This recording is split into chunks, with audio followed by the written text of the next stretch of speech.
என்ன பேசுறீங்க சார்? புஸ்தி ஆனந்த் பேசிக்கொண்டு இருக்கும் போதே சட்டென மைக்கை பிடுங்கிய போலீஸ்.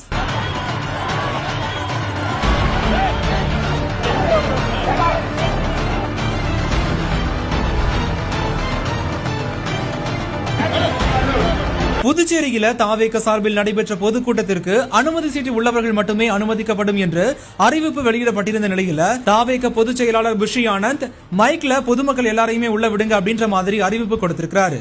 இதனால மக்கள் கூட்டம் உடனடியா உள்ள வர முயன்ற போது புஷி ஆனந்த் பேசிக் கொண்டிருந்த மைக்க பாதுகாப்பு பணியில் ஈடுபட்டிருந்த பெண் போலீஸ் ஒருத்தவங்க அவரை பேச விடாம மைக்க வாங்கியிருக்காங்க. இதையடுத்து கூட்டம் கட்டுப்படுத்தப்பட்டு அனுமதி சீட்டு உள்ளவர்கள் மட்டுமே திடலுக்குள்ள அனுமதிக்கப்பட்டிருக்காங்க.